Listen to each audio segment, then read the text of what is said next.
Bonjour chez vous, merci de nous rejoindre sur RTI 1 pour votre matinale. Pas trop d'entrain ce matin, déception nationale, malheureusement. Belle tenue. Merci. On essaie de garder le patriotisme en se mettant en orange. Déception parce que nos pachydermes nationaux n'ont pas pu passer donc, le cap des quarts de finale. Ils rentrent malheureusement tout penauds, mais n'empêche qu'on est toujours derrière eux, on les soutient. Ça fait mal, c'est vrai, mais merci d'être sur RTI 1. On vous permet d'avoir une matinale belle, colorée, pour vous changer les idées, pour vous donner de l'entrain, des vitamines et surtout beaucoup d'enthousiasme pour cette journée qui commence. N'est-ce pas Marco? Tout à fait, il va passer la gueule de bois footballistique, place franchement à d'autres choses. On va essayer de positiver et faire en sorte que la prochaine fois soit la bonne. Il faut quand même les encourager, pas les féliciter, hein, mais les encourager, faire en sorte que les fois prochaines, le drapeau de notre pays soit hissé plus haut encore, parce qu'on a tellement été habitué à être au sommet que là, vraiment, on dégringole, mais c'est pas grave. Bienvenue chez vous, bienvenue chez nous, c'est le matin et puis c'est l'émission qui se lève tôt. On va passer ensemble près de 100 minutes de pur bonheur, de pur plaisir, 100 minutes colorées, n'est-ce pas Eva? Exactement, exactement. Un programme très alléchant aujourd'hui.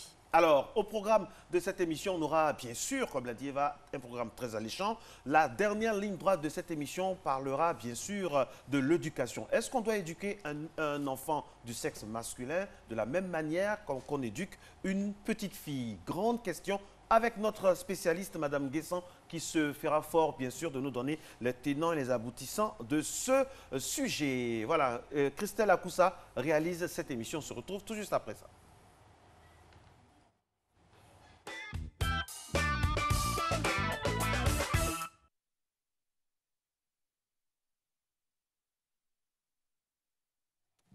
Retour sur le plateau de ces matinales, Eva. Oui, nous sommes très heureux d'être en votre compagnie. Marco l'a dit, la dernière partie de l'émission sera consacrée à la thématique famille. On a hâte de recevoir ici Madame Guessantano parce que, vous le savez, elle est tellement éloquente. Madame Guessant, comment?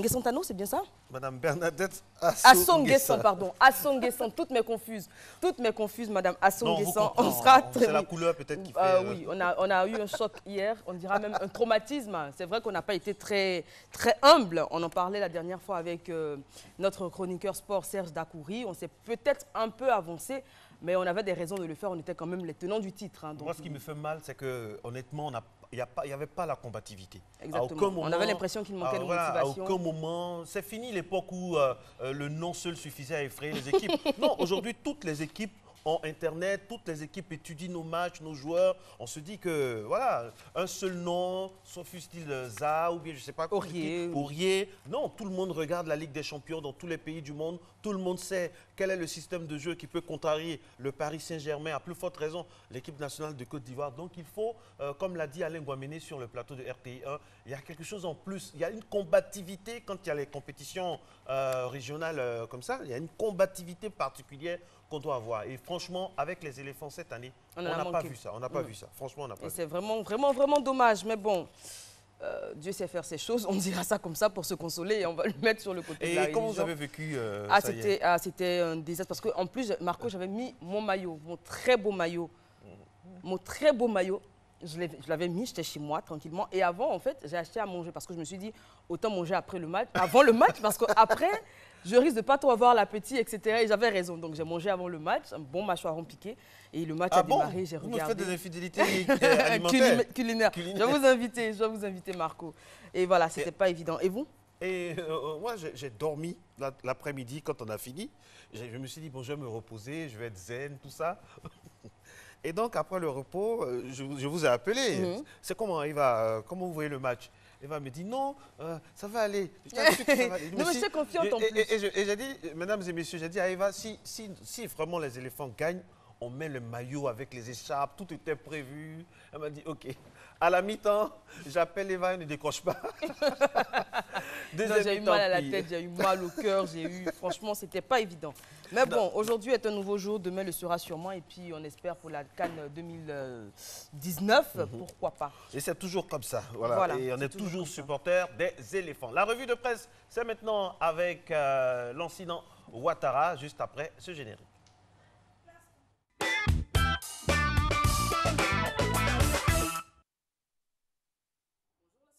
Bonjour. Bonjour Marteau. Bonjour. Alors, à la une, justement, des quotidiens ivoiriens, donc ce mercredi 25, c'est toujours donc la grève des fonctionnaires. Bien sûr, la CAN 2017 avec l'élimination donc des éléphants tenant donc du titre. Alors, on y va tout de suite et puis à la une de Fraternité Matin, on parle toujours bien sûr de la grève des fonctionnaires. Donc, le débrayage de la fonction publique. Zadi Nyonyon, président de la plateforme syndicale. Nous voulons rencontrer le président de la République, titre bien sûr Fraternité Matin. À cet effet, selon le quotidien Fraternité Matin, les échanges se poursuivent avec les ministres. Alors, toujours donc avec Fraternité Matin, on peut lire aussi que la grève, bien sûr, des fonctionnaires, ce que coûte, bien sûr, la grève des fonctionnaires à l'État de Côte d'Ivoire.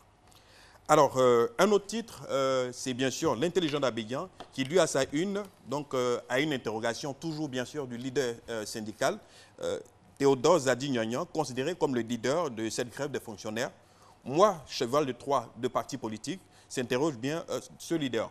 Et puis, toujours à la une de l'intelligent, Ahmed Bakayoko, ministre de l'Intérieur et de la Sécurité, qui se veut rassurant, les conditions de vie des soldats seront améliorées. On finit avec l'intelligent d'Abidjan, avec bien sûr la CAN.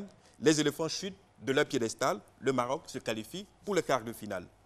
Alors, troisième justement journal avec la une, c'est la une bien sûr de Soir Info de ce mercredi. On peut lire bien sûr, 31 000 démobilisés préviennent, les gens pensent que nous n'avons pas d'armes, qu'ils se détrompent. Alors, le journal affiche également donc, les manifestations de rue qui ont eu lieu. Donc, un commandant de brigade a enlevé, des véhicules d'intervention de pompiers volés et promet bien sûr des révélations sur les émeutes de ces derniers jours. Un autre titre, c'est celui bien sûr de Réveil, le nouveau Réveil. L'Union africaine déboute Afi Nguesson à propos bien sûr d'un plaidoyer pour un gouvernement d'union. Le quotidien revient sur la CAN 2017 bien sûr et titre « Fin de parcours pour les éléphants ». Et sur la grève des fonctionnaires et la reprise du dialogue avec le gouvernement, donc le nouveau Réveil nous apprend que les syndicats brandissent un autre préalable. Alors pour terminer, donc cette titrologie avec le journal LG Info qui rapporte en manchette à propos de Amadou Soumaoro, membre du RHDP, la coalition au pouvoir, nous n'avons pas intérêt à perdre ce pouvoir. Et sur la grève des fonctionnaires encore bien sûr, le quotidien catégorique, négociation fonctionnaire-gouvernement, un échec cuisant. C'est tout donc pour cette titrologie de ce mercredi. Merci Lancina, on vous retrouvera dans quelques instants pour la revue de presse. Non, bah, pas bien grave. Merci, en tout cas, on en profite pour faire un coucou à Fatim Djedje qui s'occupe habituellement de la titrologie et de la revue de presse sur Matin Bonheur qui malheureusement ne se porte pas très bien. Toutes nos pensées vers toi, ma chérie. On espère que tu te rétabliras bien vite. Force à toi, force à toi, voilà. On continue. La dernière fois, elle disait, allez, Sénégal. Marco, maintenant que nous ne sommes plus dans la compétition, La France ne joue pas. Quelle équipe aura votre soutien? Moi Et quelle équipe vous espérez voir en finale? On va faire, ce sera une affaire de voisinage. Hein. Mais moi, j'ai un faible pour la RD Congo. Ah, pareil pour moi. Voici un pays qui n'a pas de grosses stars, de stars ronflantes. Si, il y a Mbokani. Oui, Dieu merci Mbokani. Enfin, oui. Mais je veux dire, il y a une véritable solidarité. Exactement. Une véritable solidarité au sein de cette équipe de RDC. Exactement. Et puis, les Congolais donc, et les Ivoiriens, on a sensiblement le même caractère. Hier, c'était très chaud sur les réseaux sociaux, notamment Twitter, où ça nous a vanné quelque peu, mais c'était de très bon ton, très bon enfant. Il faut dire que des Ivoiriens, voilà, c'est bien fait pour faut nous dire aussi. que voilà, justement, les Ivoiriens ont tendance à être plutôt moqueurs face aux autres équipes. Donc, hier, franchement, on l'a mérité, on s'est fait lécher. Là, on doit faire le dos rond. Voilà, exactement, et puis on continue tout simplement. Attendre sereinement les qualifications pour la Coupe du Monde. Peut-être là, une qualification pour la Coupe du Monde. On aura l'occasion de briller. Voilà, peut apaiser ça. On continue. Et à présent, on va faire du sport. Effectivement, Marco, on va retrouver le coach Fabrice qui a toujours de très, très bons exercices pour nous. Il est très souvent question des cuisses, des épaules, de la sangle abdominale. Pourquoi? Et ce matin, c'est? Ce matin, c'est ce qui arrive. On regarde. Avoir un ventre plat. Regardez.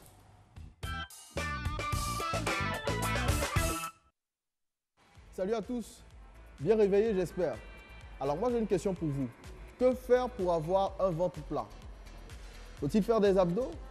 Faut-il faire des crunchs? Faut-il faire des sit-ups? Que faut-il faire? Alors, généralement, dans la conception des gens, il faut faire beaucoup d'abdos pour avoir un ventre plat. Laissez-moi vous dire que pour avoir un ventre plat, il faut simplement travailler le transverse, qui est le muscle qui se cache sous vos tablettes de chocolat, sous le grand droit. Alors, pour le travailler, c'est simple, il faut faire des gainages. Et bien entendu, qui parle de gainage, parle de la planche. Alors, nous allons faire la planche sous différents angles pour que chacun, du plus jeune au plus âgé, des femmes aux hommes, tout le monde puisse pouvoir faire cet exercice afin d'avoir un ventre plat si cela est son souhait. Comment faire la planche? C'est simple. Il faudrait d'abord vous mettre à genoux, comme ceci. Vous mettez les coudes et les poignets au sol, c'est-à-dire l'avant-bras au sol. Vous pouvez mettre les mains comme ça, tout dépend de vous. Et vous tendez une jambe derrière, vous restez sur la pointe des pieds et l'autre jambe. Alors, vous maintenez cette position-là environ 30 secondes.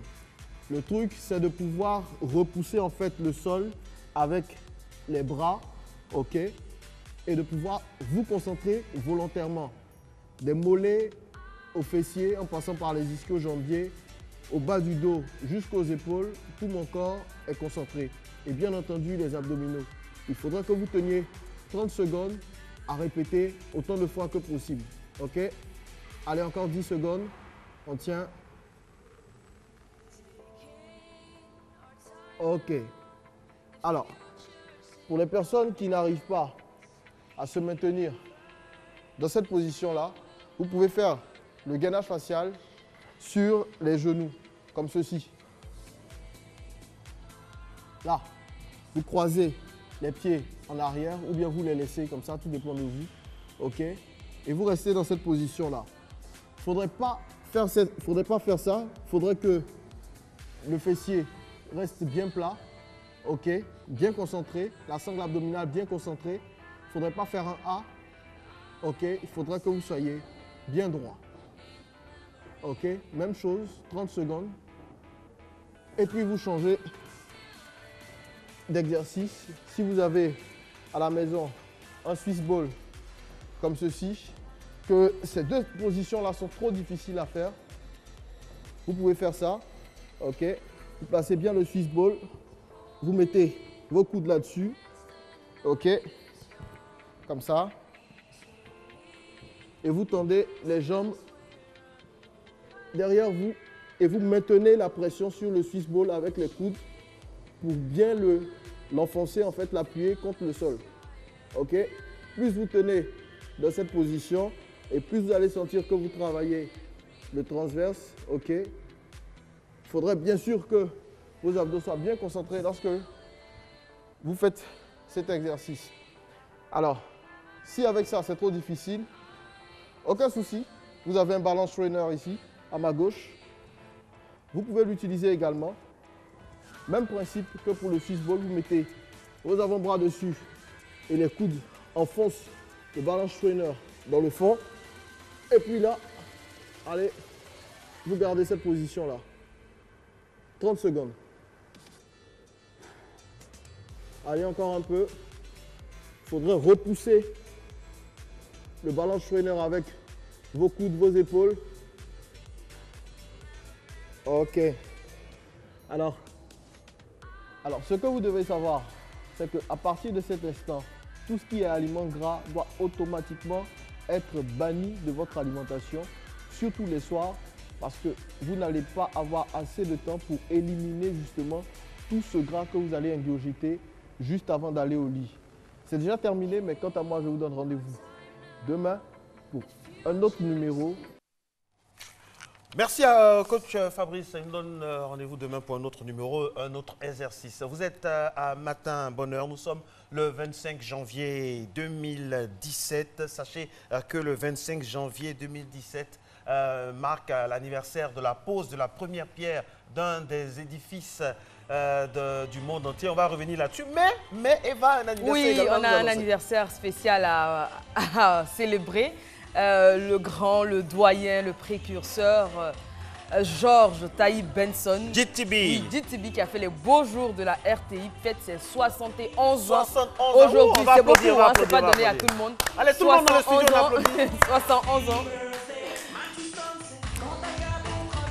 Voilà, joyeux anniversaire aux doyens, plein de bonnes choses, succès, prospérité, santé. Santé, et puis on va toujours avoir ses conseils. Exactement, exactement. Nous appeler pour nous encourager, ça fait tellement plaisir. N'hésitez pas à lui envoyer un SMS, à lui envoyer un message pour lui souhaiter un joyeux anniversaire. Ça fait toujours plaisir et chaud au tout cœur ce qu'il a vécu, de savoir particulièrement cette année, exactement beaucoup qu'on de ne nous douleurs oublie également. pas. On ne vous oublie pas, doyen, on est de tout cœur avec vous. Voilà, joyeux anniversaire, Mr. GTB. Voilà, Georges Taïb Benson, icône de l'animation en Côte d'Ivoire. On a le plaisir de la voir avec nous toujours là et profiter de ses conseils. Merci à Christelle Akoussa. Avant ça, j'annonçais la pose de la première pierre. Avant, Christelle, une minute, hein, juste avant d'aller au deuxième anniversaire, la pose de la première pierre de la Tour Eiffel, c'était un 25 janvier, oui, 25 janvier 1887. C'est l'édifice préféré de Eva Amani lorsqu'elle est en vacances en Europe, à l'instar de millions de personnes dans le monde. Vous savez que je ne suis jamais allée à la Tour Eiffel. Ah oui? Jamais. Pourtant, c'est votre édifice préféré. Oui. À travers les images. À travers quoi. les images. Okay. Ça m'a jamais. L'Arc de Triomphe, par contre, je l'aime bien. Quand je regarde Eva, je pense à une grande chanteuse américaine. Elles ont un peu le même genre de beauté. C'est qui? Quand je fais des compliments comme ça, c'est que je vais lui demander quelque chose après. Eva est tellement belle comme celle-là, celle qu'on célèbre aujourd'hui. Alicia Keys. Wouh, oui, c'est son anniversaire aujourd'hui. C'est son anniversaire. De son vrai nom, Alicia Ogelo Cook. Elle est née le 25 janvier 1981. Est-ce qu'on peut écouter une... Oh là là, elle chante tellement bien. Alicia Keys. Elle a grandi dans le quartier de Harlem à New York. Elle est pianiste. Vous le constatez, chanteuse, auteure, compositrice, interprète, actrice et productrice, bien entendu, au pays de Donald Trump. Au pays de Donald Trump. Ça fait bizarre l'expression maintenant. Ah, on n'y est pas encore habitué. Vous m'accordez cette danse? Alicia Keys. C'est comme ça que les Américains prononcent. Hein? Ouais. Alicia Keys. Merci beaucoup. Merci beaucoup. Et puis, il y a un autre anniversaire aussi. Oui, on va souhaiter un joyeux anniversaire enfin, à Chérif Alouna, qui est une artiste française également. Voilà. Chérif Alouna, qui est née le 25 janvier. Il avait les mots. Voilà. Il avait les mots. Et puis, elle est née le 25 janvier 1989 à Évreux. C'est une chanteuse et musicienne et animatrice aussi. Hein. C'est aussi. À la télé, joyeux anniversaire à toutes ces personnes-là. GTB, Alicia Keys et Chérif Alouna. C'est quand votre anniversaire? Le 22 octobre. Ah, c'est ça. Le 22 octobre, date à ne pas oublier. C'est pendant la rentrée. Vous donnez des problèmes à vos parents, gérer votre anniversaire et puis la rentrée. À l'époque, c'est pas évident. C'est vrai, c'est vrai. 22 octobre, mon anniversaire. Alors la suite, j'aurai 23 ans. Maintenant 23 ans? Ah bon, on aura le même âge par hasard. Moi, j'aurai 22 ans et demi, vers 23 ans. Vous êtes un matin bonheur, vous avez raison, le plein de bonne humeur, le condensé avec tous les collègues, toute l'équipe. Et on aimerait saluer ce matin, au-delà des anniversaires, il est bien aussi de saluer nos collègues qui sont dans les différents centres émetteurs. On n'en parle pas souvent, mais Dieu sait qu'ils abattent un travail magnifique, formidable. Tous les techniciens, les caméramans qui, à l'instar de vos animateurs, se lèvent très tôt, super tôt et même avant, les chauffeurs, les machinistes, tout le monde. C'est toute une famille qui est à votre disposition tous les matins à partir de 5h55, n'est-ce pas Yvan? Exactement. On continue, on va passer à présent au selfie, Marco. Ah oui, selfie, c'est parti.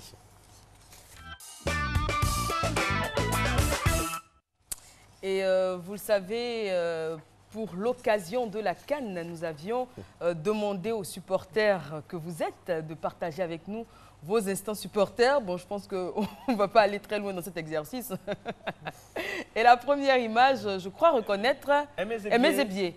Donc, ce monsieur qui est un grand promoteur de Zouglou, qui fait beaucoup pour la musique Zouglou en Côte d'Ivoire. Voilà, dans son maillot. Et c'est le nouveau maillot en plus avec les 2 étoiles. La photo, c'est avant le match ou après le match? Parce que j'ai l'impression que la mine n'est pas très rassurée. Bon, je pense que ça peut convenir aux deux cas. Hein, parce qu'avant le match, il faut reconnaître qu'on n'était pas très rassuré. Bon, le match nous a donné raison. Mais en tout cas, merci à Aimé Zébier. On va passer bientôt aux selfies conventionnels, on dira. Oui, on va oublier un peu les selfies de supporters. Deuxième photo, on l'a vu hier, celle-là, oui, de notre supporter impénitent et qui est toujours là. Oui, bon, pour dire qu'au fait, fait, la symbolique de ces photos, c'est pour dire que c'est pas grave. C'est grave, toujours... Marco, c'est grave. je sais, Eva, ça fait mal, mais bon, on est obligé de vivre avec ça. On ne va pas toujours gagner, mais bon, c'était pas une raison aussi pour perdre. Exactement. Okay. Voilà. Merci beaucoup à tous ceux qui ont eu le courage de nous envoyer ces photos. À Aimé Zébier qui nous dira si on le rencontre si la photo a été prise avant, pendant ou après le match d'hier contre le Maroc. Et on salue aussi toute la communauté marocaine en Côte d'Ivoire. Hein. Tous nos amis du Maroc, le Maroc de Yopougon, quartier Maroc. Yopougon, quartier Maroc. Tous les Marocains, tous nos amis. Tous les Marocains du quartier Maroc. Merci beaucoup à vous. Et puis voilà, faut rire, hein. Mieux vaut rire que pleurer. Mieux vaut rire. Eva s'est mise en orange, tout ça. Oui, ce qui sauve les Ivoiriens, c'est notre autodérision, notre capacité à rigoler de tout. Mais hier, sur les réseaux sociaux, il y a quelqu'un qui a mis comme ça en statut, la Côte d'Ivoire offre un terrain à Everena, Yopougon, quartier Maroc.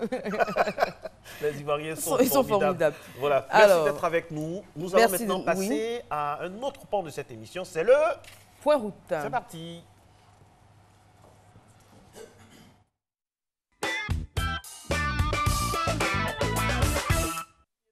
Que nous allons avoir maintenant dans le cadre de ce point route, c'est bien sûr le boulevard Latry. Voilà. Ah non, c'est pas au Latry. Nous allons voir directement sur le boulevard Lagunaire. On n'a pas les images du Latry. Sur le boulevard Lagunaire, au plateau, au pied des immeubles, donc on a donc une circulation assez sereine, Eva. Voilà, c'est la seule image qu'on aura pour le point route aujourd'hui. En tout cas, pour l'heure, vous savez qu'on a 2-3 points route pendant l'émission. Si le temps nous le permet, on reviendra sur les différents tronçons abidjanais pour vous aiguiller pendant vos différents déplacements. Voilà, on continue. On va passer à présent à l'horoscope amoureux, cette rubrique qui vous permet de savoir toutes les prévisions astrologique pour vous, côté cœur, en tout cas en fonction de votre signe. C'est parti.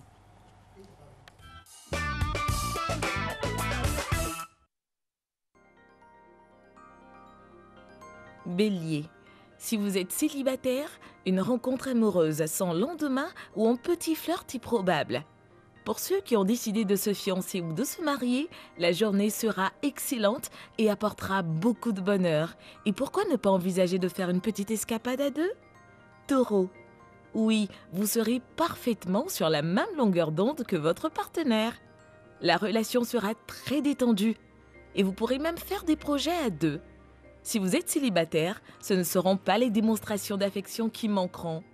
On vous valorisera même sur tous les plans. Gémeaux, le travail et la vie de famille vous absorberont beaucoup, et peut-être un peu trop. Votre partenaire pourrait se sentir délaissé et vous en faire reproche. Si votre cœur est libre, évitez de jeter votre dévolu sur une personne qui n'est pas faite pour vous, et passez à autre chose. Cancer, vous serez capable de vous imposer dans votre vie affective. N'hésitez pas à dire à vos proches ce que vous attendez d'eux. Votre partenaire se réjouira d'être guidé par vous dès lors que vous lui manifesterez du respect et de la tendresse. De manière générale, vous serez au top de votre séduction. Lion, vous aurez sans doute envie de faire le point sur votre vie amoureuse. Abandonnez les vieux règlements de compte de côté et montrez-vous plus conciliant. Même si cela ne vous paraît pas simple, tout le monde y trouvera son compte. Les célibataires séduiront par leur confiance en eux. Vierge, votre séduction sera réelle. Veillez toutefois à ne pas vous montrer trop passif et à ne pas laisser votre partenaire prendre toutes les initiatives. Si vous êtes célibataire, sortez de votre coquille. Rien ne se produira si vous ne prenez pas les devants. La balle est dans votre camp. Balance. Vous vous recentrerez naturellement sur votre vie sentimentale. Votre attitude équilibrée apaisera votre partenaire. Si vous êtes célibataire, cultivez vos amitiés de toujours et approfondissez les liens récents. N'hésitez pas à organiser un tête-à-tête avec la personne qui vous séduit le plus. Scorpion, vous ne manquerez pas d'idées originales qui vous permettront de faire des projets d'avenir avec votre partenaire. L'amour que vous ressentez l'un pour l'autre vous incitera à vous engager davantage. Les célibataires pourraient bien avoir un rendez-vous galant en vue et se sentir sur un petit nuage. Sagittaire. Si vous souhaitez vous consacrer exclusivement à votre partenaire, vous risquez de rencontrer des difficultés avec les proches qui auront besoin de vous. Si vous êtes célibataire, évitez de faire des fixettes sur des personnes qui ne sont visiblement pas attirées par vous. Cessez donc de fantasmer. Capricorne. Évitez de vous démener dans tous les sens pour faire plaisir à vos proches sans rien attendre en retour. Vous avez vous aussi besoin que l'on s'occupe de vous. Au lieu de vous mettre systématiquement en quatre, faites comprendre à votre conjoint qu'il peut vous choyer dans les règles de l'art. Verseau, de l'amour encore et toujours. Oui, vous vous sentirez aimé et valorisé sur tous les plans. Si votre cœur est libre, osez jouer les rapprochements avec une personne qui ne vous laisse pas indifférent. Si vous êtes en couple, votre partenaire vous déclarera sa flamme comme au premier jour. Poisson, vous entendrez bien régner en maître absolu sur le cœur de votre conjoint. Pour monopoliser son attention, vous déploierez tous vos atouts de séduction et l'influence que vous exercerez sur lui sera plus puissante que jamais. Les célibataires éprouveront un besoin impérieux de se stabiliser. Retour ici sur le plateau. On nous a attrapés. Retour sur le plateau de Matin Bonheur. Oui, avec maintenant, on va passer par la case... Humour. On a déjà commencé à rigoler. Oui, voilà, c'était juste un feeling pour le lancement. Et aujourd'hui, on parle dans cette page humour du voyage. Regardez.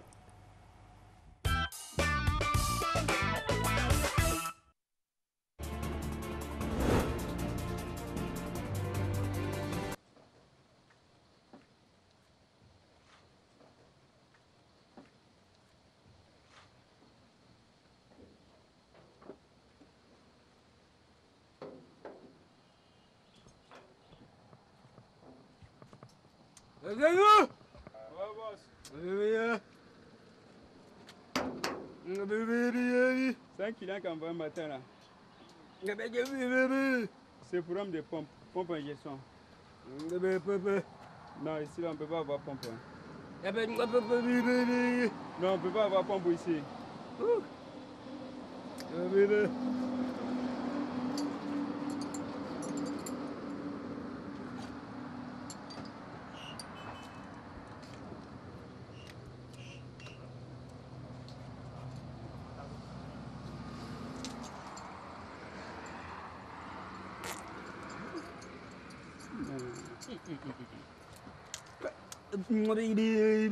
Ce matin là, là, ouais.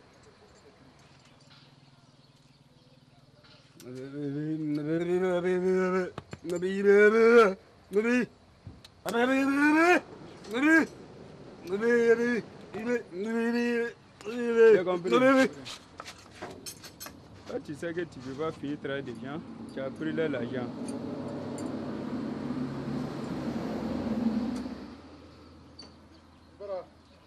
Non.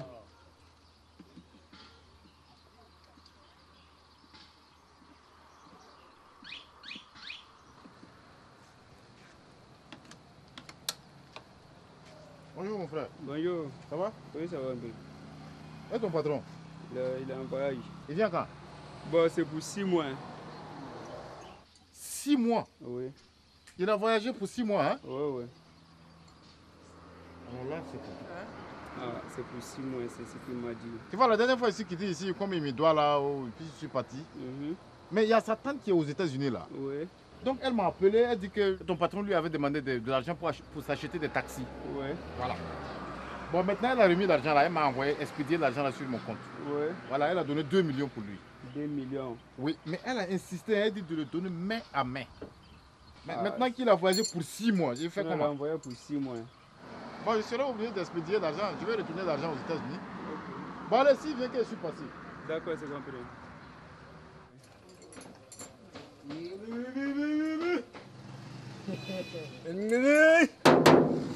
Lucas a voyagé pour 6 mois.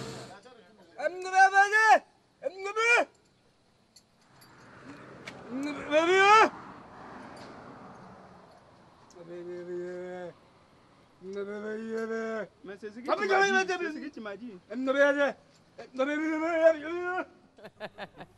Merci aux zinzins de l'art qui s'occupent de nous dérider tous les matins sur votre matinale. J'espère que vous avez beaucoup de plaisir à être en notre compagnie. En tout cas, nous, c'est un bonheur total. Et ce n'est pas du tout cliché. C'est vrai, quand on le dit, ce n'est pas pour faire plaisir, mais c'est vraiment un plaisir de se lever chaque matin, même après une défaite, et de venir. Ça nous console, c'est notre réconfort. On n'a pas le choix. On n'a pas le choix du tout. On continue. On se retrouve dans quelques instants, juste après la météo et le JT présenté par Hamza Diaby.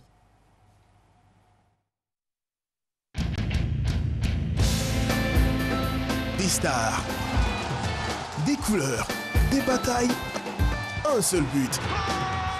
Devenir roi d'Afrique. En intégralité sur RTI 1. Du 14 janvier au 5 février. La Coupe d'Afrique des Nations, Gabon 2017.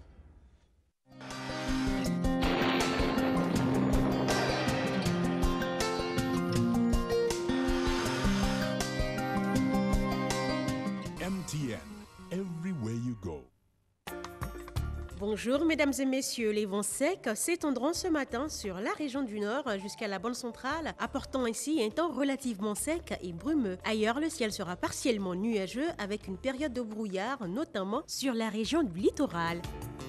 Les températures prévues pour la matinée, nous aurons 24 degrés à Abidjan, à Diaké 23 degrés, Bondoukou marquera 20 degrés, il fera 22 degrés à Boaké, Daloa 23 degrés, Dimbokro 24 degrés, Gagnoa marquera 24 degrés, il fera 20 degrés sur la ville de Korogo, Mans 21 degrés, 17 degrés à Odiéné, San Pedro marquera 24 degrés, 25 degrés ce sera la température sur la ville de Sassandra, 23 degrés à Tabou et Yamoussoukro marquera 22 degrés.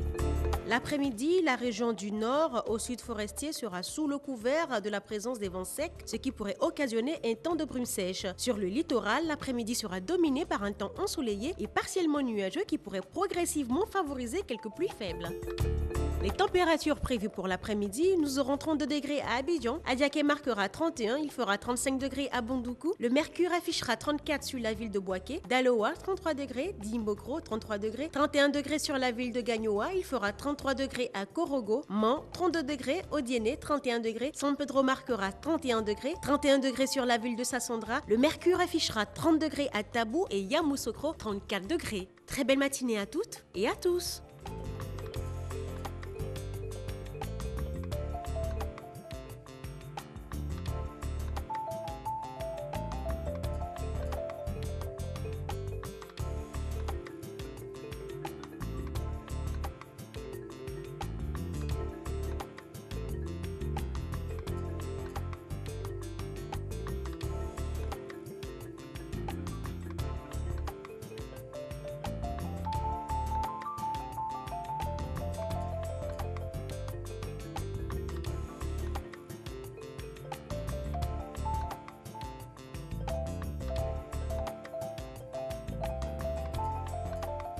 MTN, everywhere you go.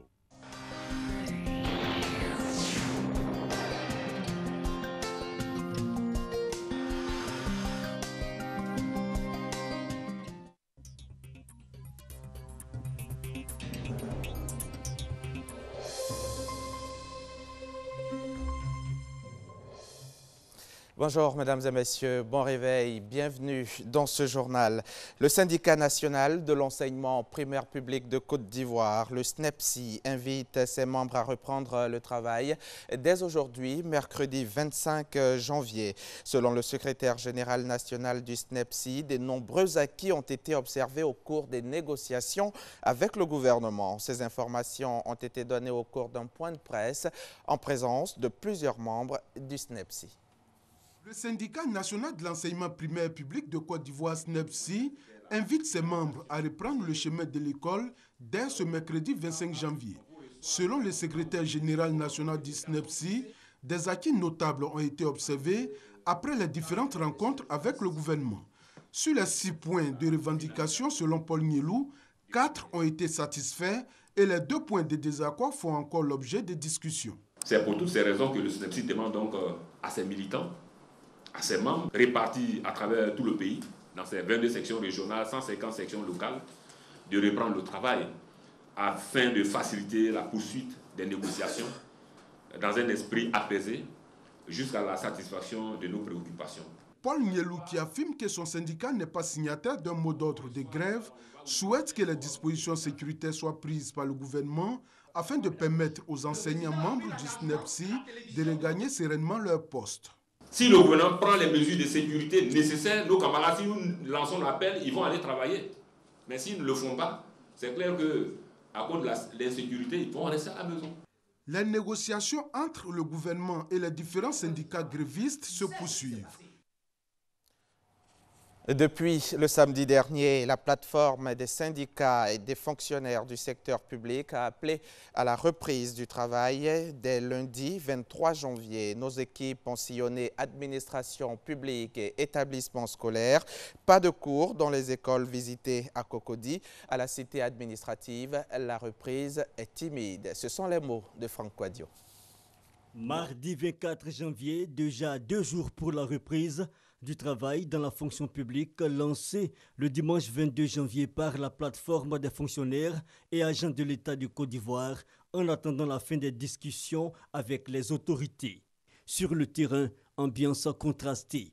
Toursé, ce n'est pas l'affluence habituelle aux portes des ascenseurs, pas plus dans le hall pour les opérations de la direction du transport terrestre. Un tour dans les bureaux. Les responsables sont à leur poste, ils nous font le point de la journée. Effectivement, la grève a été en partie suivie ici au ministère de la Culture et de la Francophonie dès les premiers jours. Mais depuis l'appel à la reprise, depuis hier et ce matin même, le constat est que la quasi-totalité du personnel est à son poste et en place. Et donc on peut dire que la reprise est effective ici au ministère de la Culture et de la Francophonie. Après les administrations publiques, nous nous rendons à Cocody, lycée classique d'Abidjan et lycée technique. Il est presque midi. De rares élèves et les quelques enseignants présents n'ont pas voulu intervenir à la caméra, mais certains nous ont conseillé de revenir dans quelques jours après le paiement des indemnités de correction des récents examens lancés depuis hier lundi. D'autres encore disent assurer leur présence, mais pour les cours préfèrent attendre les conclusions finales des discussions entre leurs syndicats et l'État. La 4e édition du Salon international Sécurité-Défense Shield Africa 2017 s'est ouverte hier en présence du ministre d'État, ministre de l'Intérieur et de la Sécurité à l'École nationale de police d'Abidjan. Ce salon a pour vocation de réunir les grands responsables africains de la sécurité et de la défense en vue de réfléchir à l'amélioration de la sécurité sur le continent africain. Plus de 130 exposants de 24 pays prennent part à cet événement de défense et de sécurité. Le témoignage d'Abou Sanogo. Plus de 120 exposants en provenance de divers pays d'Afrique, d'Europe et d'Amérique participent à la 4e édition du Salon international Défense et Sécurité Shield Africa 2017. Plateforme d'échange, ce salon permet aux décideurs africains, publics et privés de rencontrer des industriels et proposer des solutions de sécurité, avec pour objectif l'amélioration de la stabilité sur le continent africain. L'objectif recherché, c'est de partager les expériences, partager les technologies et également partager les solutions. Pour le ministre d'État, ministre de l'Intérieur et de la Sécurité, Ahmed Bakayoko, ce salon doit permettre d'anticiper sur les besoins en matière de sécurité et de défense. Nous devons sortir de la dictature de l'urgence. Nous devons tout faire pour avoir une vraie planification. Ce qu'il faut à l'Afrique aujourd'hui, c'est une stabilité. Et cette stabilité passe par quelques facteurs, dont la sécurité.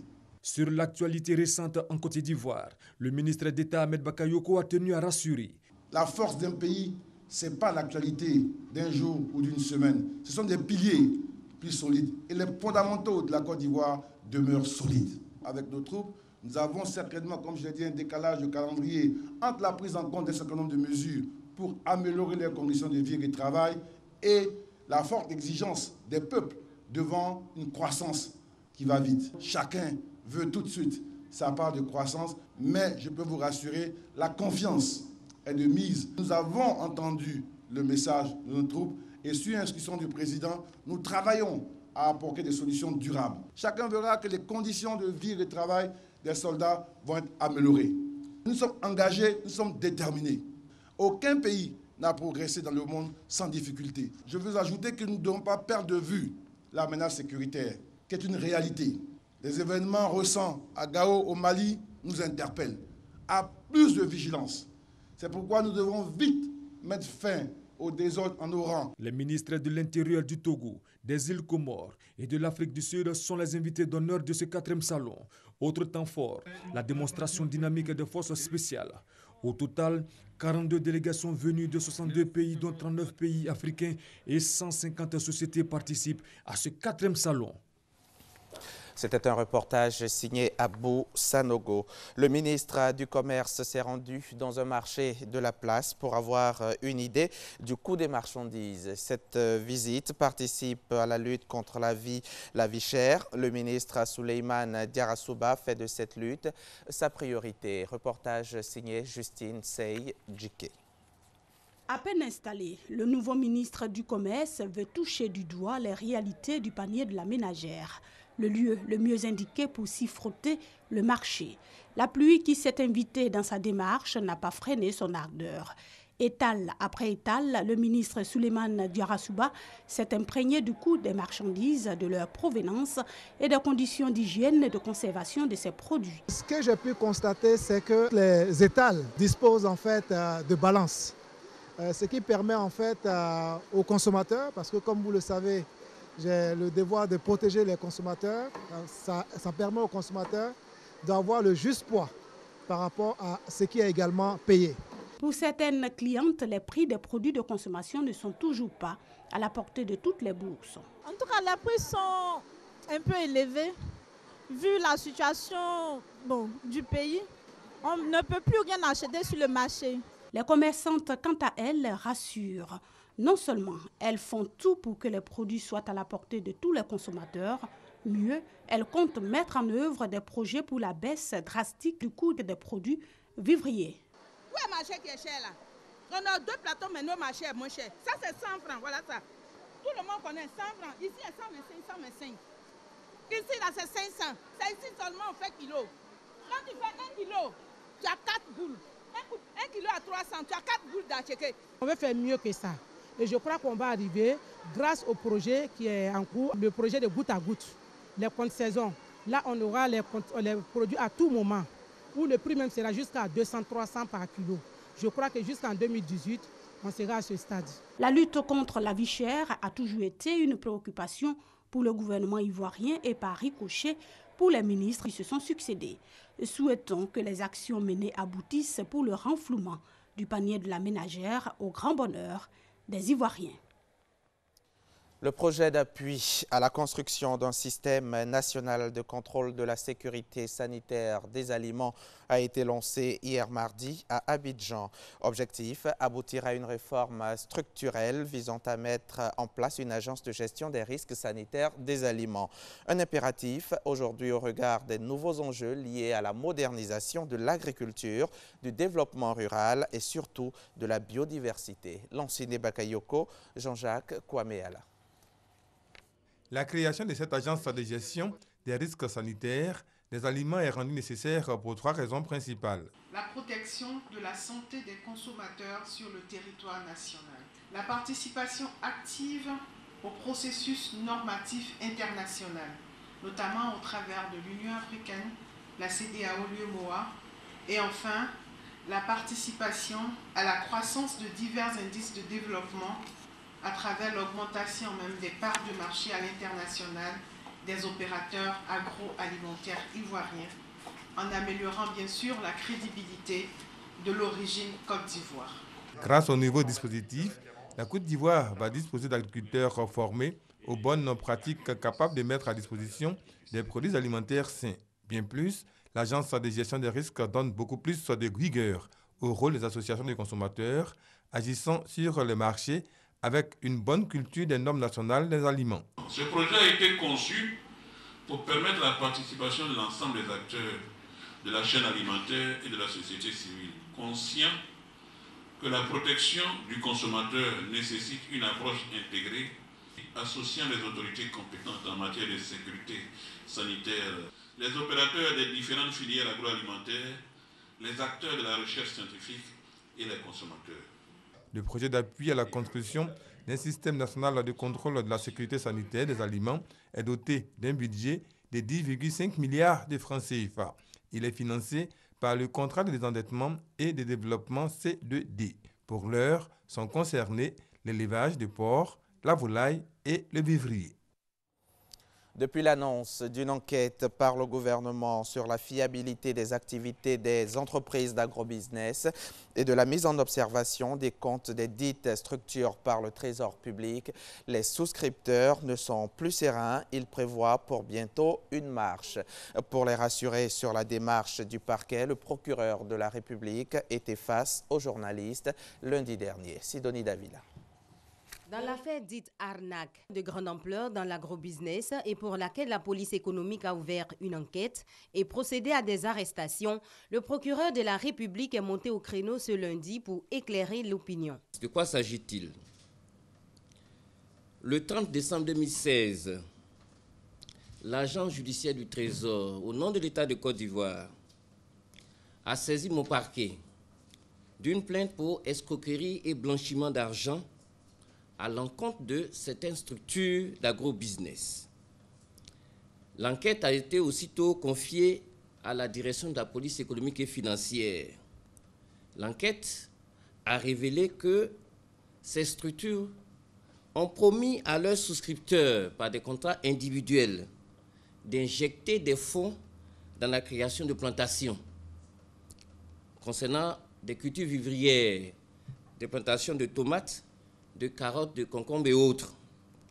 Et il leur était promis à ces souscripteurs des retours sur investissement allant de 300 à 1000%, et cela dans un délai de 3 à 6 mois. Après, évidemment, la vente des productions venant de ces plantations-là. Mais l'enquête a révélé que la réalité est tout autre. Certes, certaines de ces structures ont quelques plantations, mais elles sont insignifiantes, eu égard au nombre de souscripteurs. Mais le grand nombre n'a que des plantations virtuelles qui n'existent pas dans la réalité. Cependant, les retours sur investissement, des bénéfices ont été générés et certains souscripteurs, notamment les premiers, ont reçu leurs avoirs. En vue de rassurer les souscripteurs, le parquet a pris quelques mesures conservatoires. Nous avons donc procédé au gel des avoirs de ces structures. Cela en vue de préserver les intérêts des souscripteurs et éviter ainsi que ces comptes-là ne soient vidés de leur contenu. Projet à fort potentiel de rentabilité, les activités d'agrobusiness ont fini par convaincre un grand nombre de personnes qui, de bonne foi, y ont souscrit. Aujourd'hui, avec l'ouverture de cette enquête, le procureur Richard Adou veut situer les uns et les autres sur leur investissement. Pour l'heure, les enquêtes se poursuivent. L'actualité internationale en bref. Le président gambien Adama Barrow a demandé le maintien de la MISEGA, la mission de la CEDEAO en Gambie. Avec le départ de Yahya Jammeh, son mandat a de facto expiré, mais la CEDEAO étudie comment prolonger ses forces sur le terrain afin de soutenir l'installation du nouveau gouvernement en toute sécurité. Ils sont 5 candidats à la présidence de la Commission de l'Union africaine. Tous des hommes et femmes d'expérience. Ils veulent faire de la Commission l'outil privilégié de la transformation du continent à l'horizon 2063. Les chefs d'État réunis en assemblée à Addis Abeba à la fin du mois devront trancher. C'est un coup in extremis. L'administration Obama a transféré dans les dernières heures de son exercice une somme de 221 millions de dollars promise à l'autorité palestinienne. Un véritable acte de défiance à l'encontre des républicains dont 2 membres au Congrès avaient purement et simplement gelé l'aide destinée aux Palestiniens. Et puis sport, Cannes 2017, la RD Congo affrontait hier le Togo lors de la 3e et dernière journée du groupe C. Les Congolais ont gagné avec la manière, 3-1. Le football ivoirien, lui, a subi un grand coup d'arrêt ce 24 janvier au Gabon. Son équipe nationale A, championne d'Afrique en titre, a été éjectée par le Maroc dès la phase de groupe de la CAN 2017. Et celui qui leur a montré le chemin de la sortie, c'est bien Hervé Renard, leur ancien sélectionneur. Voilà, c'est la fin de ce journal. Très bonne suite de programmes sur la chaîne qui rassemble. Merci Hamza Diaby. Merci beaucoup Hamza Diaby. Pas trop découragé, ça peut aller? Non, ça va bien. Ça va. Okay. Merci beaucoup Hamza Diaby, qu'on retrouvera avec beaucoup de plaisir pour d'autres manchettes de l'info sur RTI1. Nous sommes le 25 janvier 2017, le jour d'après. Gueule de bois, footballistique. Mais on est... Voilà, le jour d'après, il dit. Mais le jour d'après, oui, parce que voilà. Et on est très heureux d'être, malgré tout, d'être en votre compagnie, parce que nous sommes à votre disposition. Alors, dans quelques instants, nous allons parler avec notre invité concernant la thématique. Ce sera pour, bien sûr, l'éducation des enfants. Est-ce qu'on doit donner la même éducation aux enfants du sexe masculin ou féminin? Ça sera la grande problématique. Ce sera vers la dernière ligne droite de cette émission. Mais dans quelques instants, une poignée de secondes seulement, nous allons retrouver dans le cadre de modèles de réussite une dame qui nous parlera de son expérience. C'est juste après ça.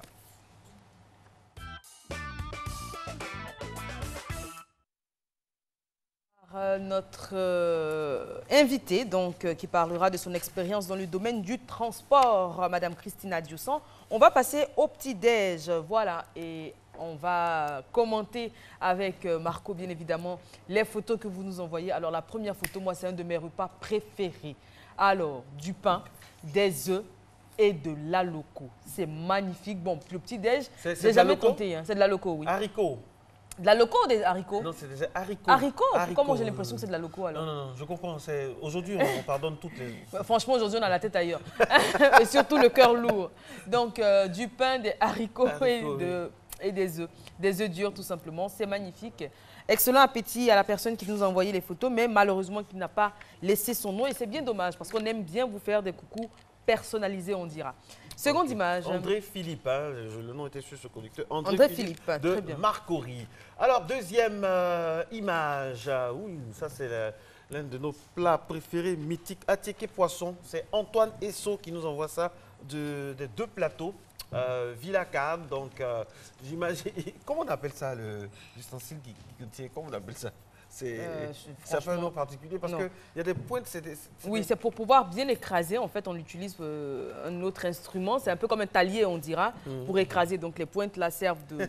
Ça fait office de mixeur en Afrique, en fait. C'est quoi la différence quand on mange là-dedans comme ça? On a d'autres sensations, on est tellement contents aussi. J'imagine. Alors, donc, on remercie Antoine Philippe des deux plateaux Villa Cannes pour cette photo. Je rappelle, dans le volet petit-déj de matin, bonne heure. Modèle de réussite, c'est tout de suite, maintenant, après ça.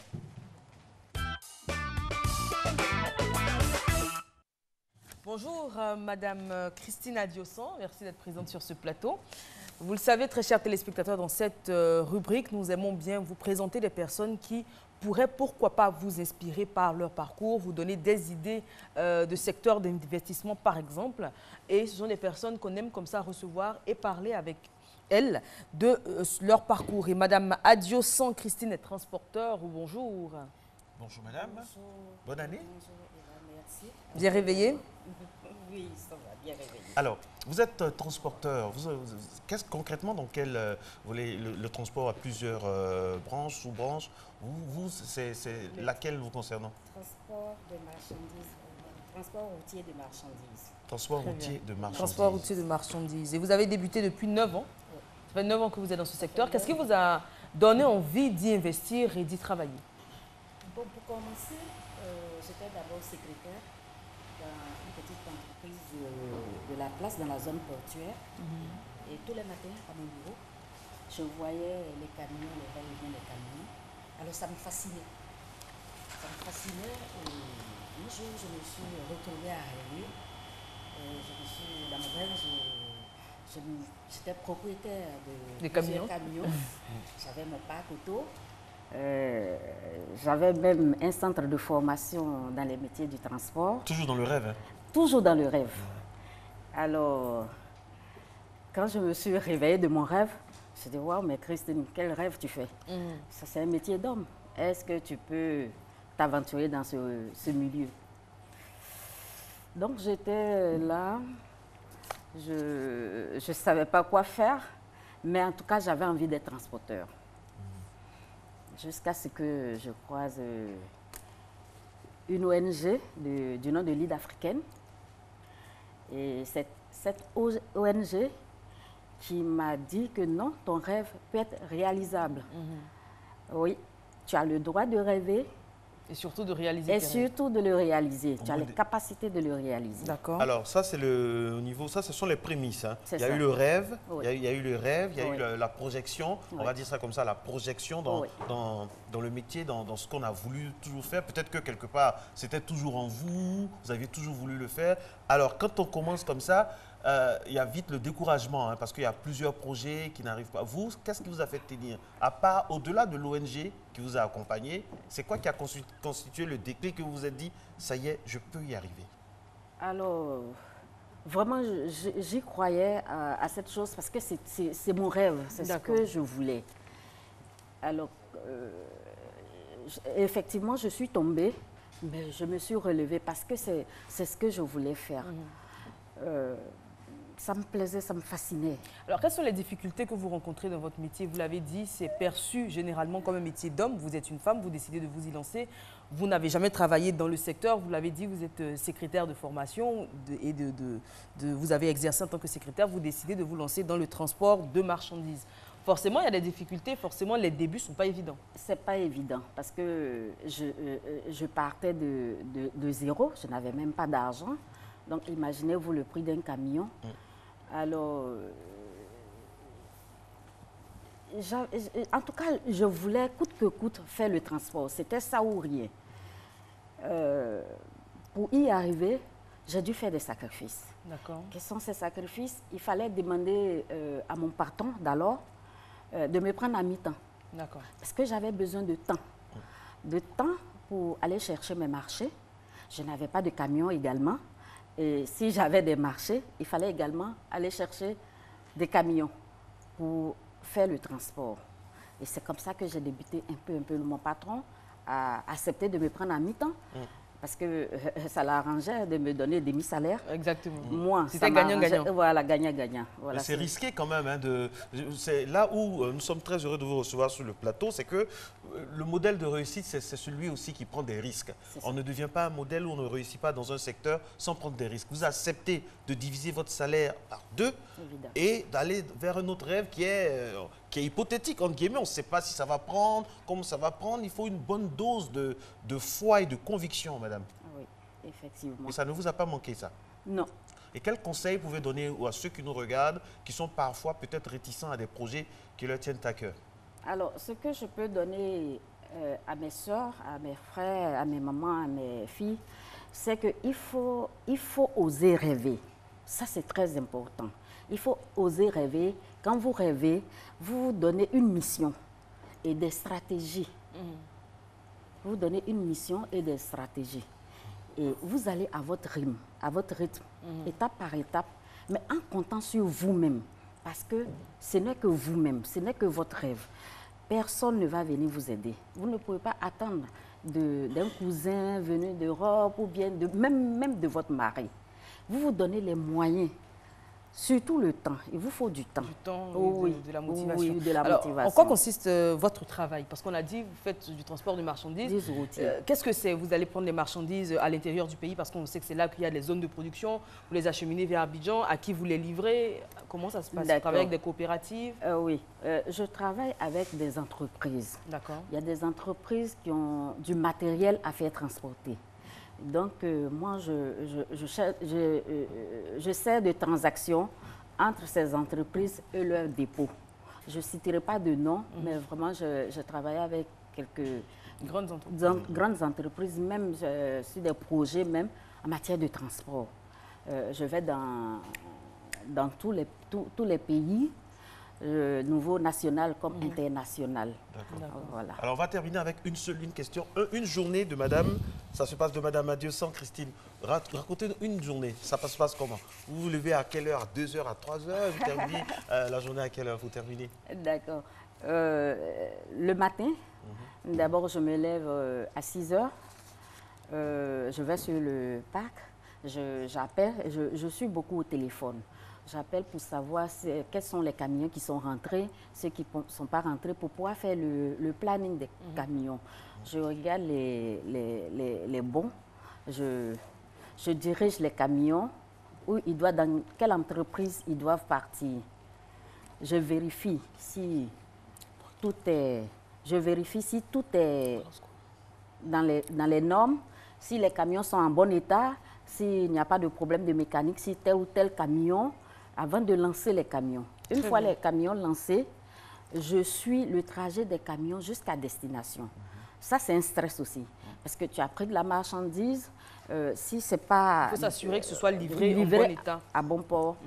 Et la journée se termine comme ça. Merci beaucoup, Madame Christine Audiosan. On rappelle que vous êtes transporteur. Vous faites dans le transport donc de... marchandises. Vous l'avez dit. Dernière question, vous allez répondre en un mot. Vous avez combien de camions aujourd'hui? Aujourd'hui, j'ai 4 camions. Félicitations. Merci. Voilà, j'espère que ça va inspirer plus d'une femme, hein, comme quoi le métier de transporteur n'est pas un métier exclusivement réservé aux hommes. La preuve, Madame Audiosan excelle dans ce qu'elle fait. Et puis, peu importe, elle a dit, peu importe votre rêve, il faut tout simplement rêver et se donner les moyens de faire de votre rêve une réalité. On passe au second point route. Christelle Akoussa réalise cette émission. Deuxième point route, c'est parti. Alors, il n'y a pas de jingle. Oui, on attend les images. On attend tout simplement les images. On n'attend pas de jingle. Nous sommes maintenant sur le boulevard Latry. Donc, avec toujours... là, il y a la luminosité maintenant, elle est très bonne. Donc, RAS à ce niveau de la circulation. Point névralgique, hein, vous le savez, de la commune d'Abidjan, de la ville d'Abidjan. On avance après les deux plateaux, on passe au plateau, le centre des affaires de notre belle capitale Abidjan. Comment est-ce qu'on se déplace aujourd'hui au plateau? Voilà, sur le boulevard Lagunaire. Tranquillement, ça va, voilà, circulation plutôt fluide. Moi, j'adore ce panorama, je n'ai de cesse de vous le dire. Chaque fois qu'on arrive là sur le boulevard Lagunaire, je suis béate d'admiration face à la beauté de notre capitale. Alors, troisième image, troisième live concernant les principaux tronçons de notre capitale économique. Nous allons aller maintenant du côté de Treichville. Treichville, l'une des communes les plus cosmopolites, la cité Nzassa, donc qui affiche une certaine sérénité au niveau de la circulation à son point névralgique. RAS donc. Toujours Abidjan Sud, cette fois-ci à Koumassi, ma commune préférée d'Abidjan pour son dynamisme, pour le fait qu'elle se lève super tôt. Le camion n'est pas là. Le camion n'est pas là depuis 2 jours, il fait la grève le camion, on ne le voit plus. Depuis qu'on a commencé à en parler, on ne le voit plus. Voilà. Mais sinon, on a beaucoup de véhicules de transport, hein, tout simplement, à Koumassi en ce moment. Merci beaucoup de nous faire l'honneur et l'amitié d'être en notre compagnie. On a encore une dernière image de point route? Non? Non? Ok. Si on n'a pas de dernière image, on n'a pas le pont de Gaulle. Voilà, voilà. Je savais qu'il y a quelque chose qui manquait. Le pont de Gaulle, RAS, ça va. Pour parler comme Eva, magnifique panorama. Abidjan est une très belle ville. Exactement. Et on rappelle que cette rubrique donc, est faite en partenariat avec le site abidjan.net, site sur lequel vous pourrez retrouver tout au long de la journée donc, des informations sur le point de la circulation. Nous allons passer maintenant à une autre déclinaison de notre émission, la 3e émission, vous le savez, de cette semaine, en ce dernier virage de ce mois de janvier 2017. Nous sommes très heureux d'être en votre compagnie. Nous allons recevoir maintenant Monsieur Diomandé Labla Jérémy, qui va nous parler donc des fours améliorés. Voilà, des fours améliorés, c'est très important et beaucoup de téléspectateurs, téléspectatrices vont nous suivre avec lui. Nous allons parler bien sûr de ces fours améliorés juste après ce générique. Docteur Diomandé, bonjour. Bonjour. Merci d'être présent sur ce plateau. Vous êtes donc à la direction de la valorisation des produits et coordonnateur de projet. C'est bien cela? C'est exact. Merci d'être encore une fois d'être là. Avec vous, c'est la rubrique écologie. Le jingle vous aura sûrement aiguillé. Et on parlera de l'impact des fours améliorés dans le fumage de poisson, du poisson donc. C'est exact. Qu'est-ce qu'un four amélioré? D'abord, pourquoi un four amélioré? Le four correspond à la préoccupation exprimée par les acteurs, à M. le ministre des Ressources animales, le ministre Kobina Kwasi Adjumani. Ces acteurs ont posé 3 préoccupations. Nos conditions de travail sont difficiles. On n'a pas d'outils de travail. Nous avons des problèmes de santé. Toutes les femmes qui fument sont malades. D'accord. Qui fument le poisson. Qui fument le poisson. Qui fument le poisson. Nous perdons des revenus parce que le poisson qui est issu de nos fours traditionnels est de mauvaise qualité. D'accord. Donc, face à ces préoccupations exprimées par ces acteurs, Monsieur le ministre nous a instruit donc d'élaborer un projet et de le soumettre donc à la FAO, qui est l'Organisation des Nations Unies pour l'alimentation et l'agriculture. Donc la FAO a accepté donc, le principe du financement, mais sur la base d'un projet pilote qui a été fait donc, pendant 2 ans dans les communautés de Abobo-Doumé, de Marcouri-Anmambo, de Guessabo et de Brafedon dans le département de Grand Lao. Très bien. Donc cette assistance technique a été cofinancée par l'État de Côte d'Ivoire et la FAO. Et pour résumer, il y a eu 3 activités majeures dans le cadre de ce projet. Nous avons fait des études, d'abord pour mesurer l'ampleur des préoccupations des femmes. Aujourd'hui, je vous informe que rien qu'au niveau de ces 3 communautés de pêche, quand on prend le niveau des pertes de poissons que les pêcheurs sortent de l'eau, ça correspond à peu près à 25% des prises. D'accord. Et en valeur, c'est 7 milliards de francs CFA. 7 milliards sur 4 sites. Au niveau de la consommation de bois, puisque les femmes utilisent le bois pour faire la transformation des produits, c'est à peu près 2 milliards de francs CFA qui sont, disons, gaspillés, qui sont dépensés en matière, disons, de ressources en bois pour faire le fumage de poissons. Ça, c'est l'ampleur du problème que nos études ont permis, disons, de confirmer. Justement, est-ce que Génération veut faire le point de l'assistante technique de la FAO? Parce que c'est une promesse, ça tient à cœur à toutes les personnes dans le secteur. Quel est le point? Si on peut se faire rapidement le point de l'assistante technique de la FAO. Oui, j'ai commencé, disons, par les études. Donc, pour mesurer l'ampleur, 7 milliards de pertes en produits, c'est 2 milliards de gaspillage, disons, de ressources dépensées pour la consommation de bois. C'est des études sur la santé des femmes. Nous avons donc fait la santé, disons, deux groupes d'acteurs. Il y a des acteurs qui ne fument pas le poisson et des acteurs qui fument le poisson. Les études ont montré que toutes les femmes qui fument le poisson sont malades. Elles ont des maladies des yeux, des maladies pulmonaires, des maladies de la peau et les maladies du cœur. Toutes les femmes. D'accord. Après, donc, Maintenant, le troisième volet, c'est la sécurité sanitaire des produits. Les produits qui sont issus, vous voyez un peu dans les conditions traditionnelles de fumage, les produits qui sont issus de ces fours présentent des caractéristiques qui ne permettent pas aux femmes de vendre convenablement leurs produits. Alors, pour finir, on va présenter ces nouveaux fours. Qu'est-ce qu'ils ont de mieux que voilà, les anciens fours, ces fours dits améliorés? Et puis, quels sont les résultats de leur utilisation et leur impact sur justement toutes ces femmes? Vous voyez, à travers les images, vous avez la fumée qui se dégage. Oui. Les femmes sont exposées à cette fumée. Les nouveaux types de fours séparent le compartiment de cuisson et le compartiment de fumée. Ce sont des fours qui sont protégés, qui permettent aux femmes de travailler dans des conditions idéales, disons, de travail. Pendant qu'elles fument le poisson, elles peuvent tenir, disons, ça préserve leur intégrité physique, la santé, leurs enfants et la santé. Elles peuvent, disons, selon le système traditionnel, elles ont une journée pour fumer le poisson. Dans ce système, elles peuvent faire 3 rotations dans la journée, 3 à 4 rotations dans la journée. C'est bon, ça. Donc, en termes de quantité, c'est important. Il faut d'abord dire que dans les installations que nous avons données à ces femmes, elles ont la possibilité de fumer, donc de traiter 3 tonnes de poissons par jour. 3 tonnes de poissons par jour. Très bien. Donc, en fait, ce qu'elles faisaient en 3 jours, elles le font désormais en une journée. Très bien. Beaucoup d'avantages dedans. Très bien. Merci beaucoup. Et puis, sur le dernier point, sur le plan écologique, ce qui est important, c'est qu'en matière de bois, là où elles fumaient, elles utilisaient 5 kg de bois par kilo de poisson. Aujourd'hui, elles en utilisent moins de 1 kg. Très bien.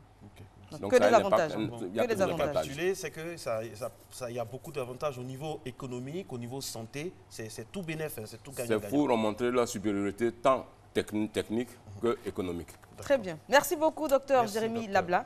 Avec vous, on parlait donc de l'impact des fours améliorés dans le fumage du poisson. On a pu s'en rendre compte. Il n'y a que des avantages pour ces femmes qui travaillent dans le secteur. On vous l'a dit, on va passer à présent à la thématique avec... Madame le doc, pardon, on me déstabilise, je suis un peu déstabilisée avec Madame Bernadette. Qui vous a déstabilisé? Pardon. Les éléphants? Oui, Bernadette Asson-Guessan. Il sera question d'éducation Doit-on éduquer les filles comme les garçons? Ce sera dans quelques instants.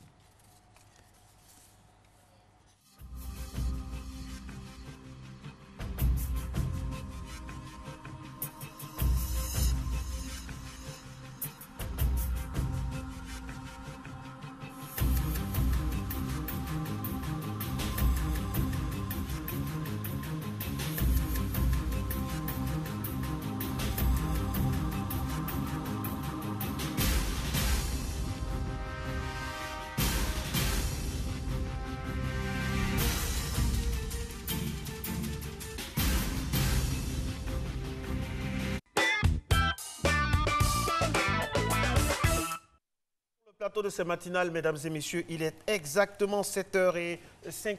Nous avons pratiquement une vingtaine de minutes à passer encore en votre compagnie dans le cadre, bien sûr, de ce dernier boulevard de cette troisième émission de la semaine. La thématique s'installe maintenant avec notre Madame Famille de ces matinales.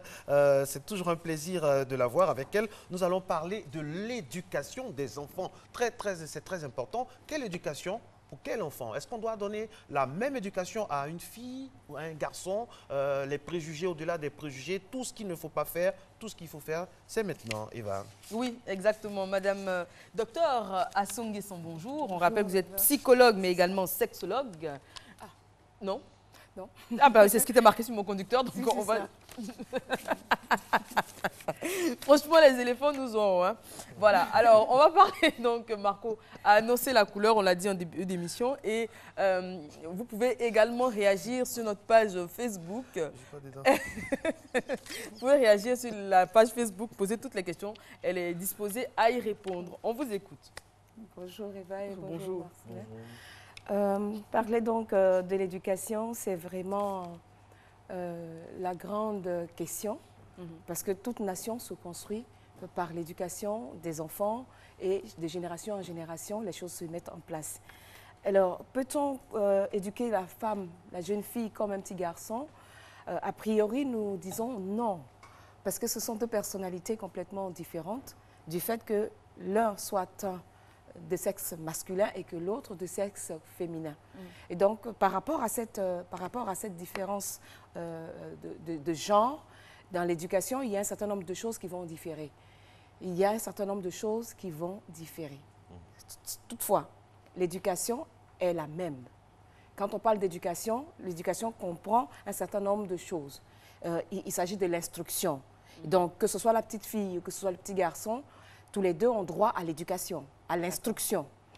Il y a aussi tous les aspects moraux, les valeurs morales de la société, que ce soit la jeune fille ou que ce soit le jeune garçon. Ces valeurs sont universelles, elles sont valables pour les deux. Que ce soit au niveau de la culture, culture ivoirienne ou culture par rapport à son ethnie, c'est la même chose parce que ces deux enfants sont issus peut-être de la même famille, d'ailleurs de la même famille puisqu'il s'agit d'éducation donc des deux enfants. Donc voici un peu ce que nous pouvons dire. Mais dans chemin faisant, il y a un certain nombre de dispositions qu'il faut prendre, des aspects sur lesquels il faut insister davantage parce que c'est une petite fille, parce que ce soit un petit garçon ou que ce soit une petite fille, il y a le rôle social qui est dévolu à l'un et à l'autre, qu'il faut assumer dans la société. Parce qu'il ne s'agit pas d'éduquer pour juste éduquer, sinon ce serait de l'élevage, mais il faut éduquer pour que cette personne éduquée devienne une citoyenne ou un citoyen et qui a des responsabilités dans la société. D'accord, voilà. Merci beaucoup pour ce postulat. Nous allons aller avec un élément qui va nous restituer un peu le contexte de ce thème d'aujourd'hui. Je rappelle, l'éducation enfant de sexe féminin ou sexe masculin, est-ce que c'est à même dose? Extrait.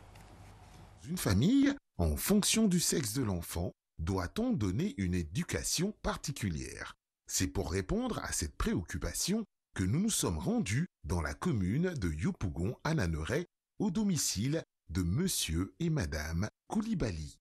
Je suis Madame Koulibaly Aminata, directrice d'une agence de mariage islamique. Je vis à Yopougon-Ananéré avec mon mari qui n'est pas encore entré du boulot.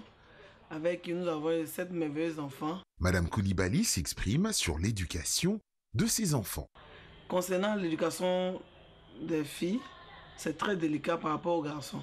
le prophète Mohammed sallallahu alayhi wa sallam nous dit que si tu as pu éduquer trois filles, tu rentres au paradis. Pourquoi? Parce qu'une fille bien éduquée, c'est comme si tu avais éduqué toute l'humanité entière. Parce que c'est la femme qui procrée. Voyons à présent Mademoiselle Koulibaly Aïcha, âgée de 19 ans, étudiant à l'université, donnant son point de vue sur l'éducation qu'elle reçoit de ses parents. Au niveau de l'éducation, entre moi avec mon frère, vraiment, il n'y a pas de différence.